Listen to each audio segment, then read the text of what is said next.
When it comes to infrastructure, not all countries are created equal. And nowhere is that clearer than when we compare China and the US of A. China has been investing heavily in its infrastructure for years, and the results are nothing short of astounding. Meanwhile, the US has been lagging behind and it's starting to show. See, China's been on an infrastructure tear, building like their national bird is a construction crane on Red Bull. They're putting up skyscrapers, bridges, and highways at a pace that's hard to fathom. It's like watching a time-lapse video of a city being built from scratch.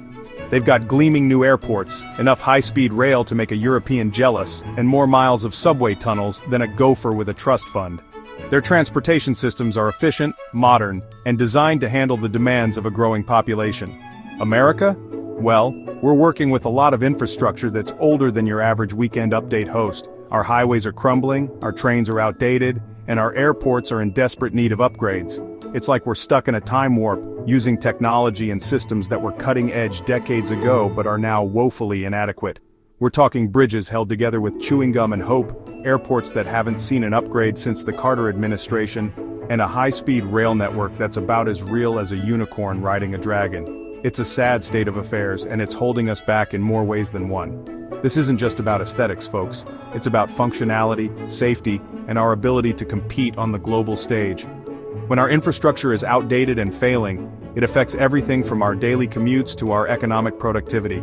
It's a chain reaction that impacts every aspect of our lives. This is about competitiveness, about efficiency, about not having your commute turn into a reenactment of the Grapes of Wrath every time a pipe bursts.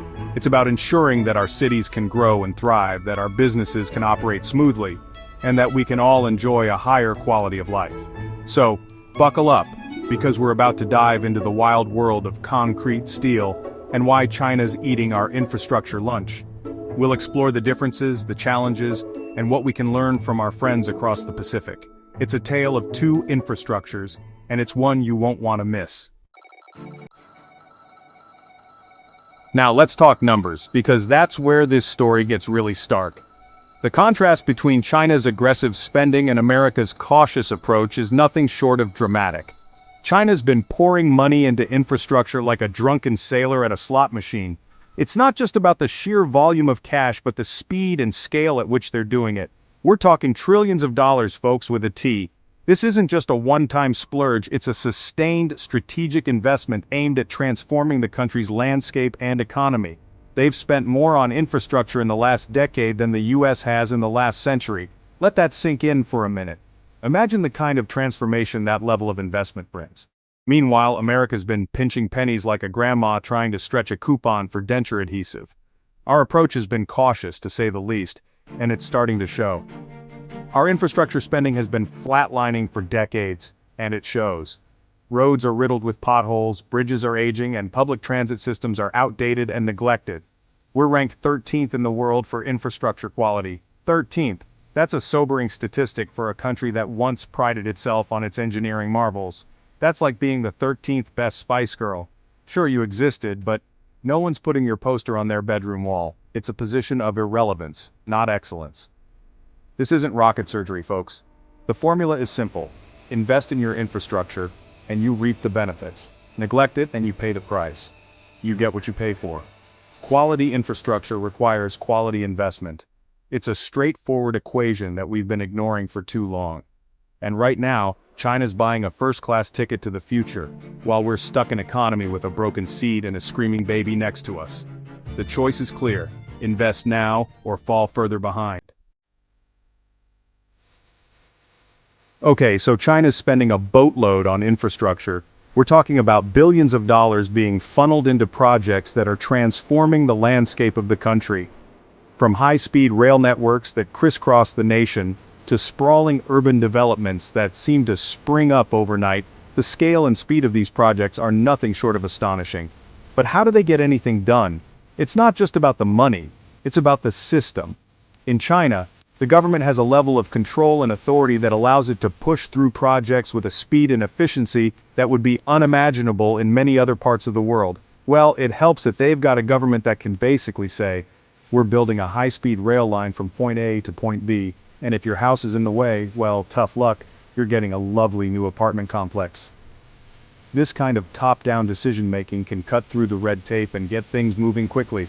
I'm not saying that's always a good thing, mind you. There are significant human and social costs to this approach. People are often displaced, and entire communities can be uprooted in the name of progress. The lack of public input and the speed at which these decisions are made can lead to a sense of powerlessness among the affected populations. There are some definite downsides to a government that can bulldoze its way through any obstacle. The environmental impact can be severe, and the social fabric of communities can be torn apart. But from a purely logistical standpoint, this kind of centralized planning allows for a level of efficiency that is hard to match. But there's no denying that it makes for some seriously efficient construction. In America, well, things are a bit different. Here, the process is much more democratic, which means it's also much slower. Every step of the way there are checks and balances, public consultations, and legal challenges. We've got environmental impact studies, public hearings, lawsuits from every homeowners association within a 50-mile radius.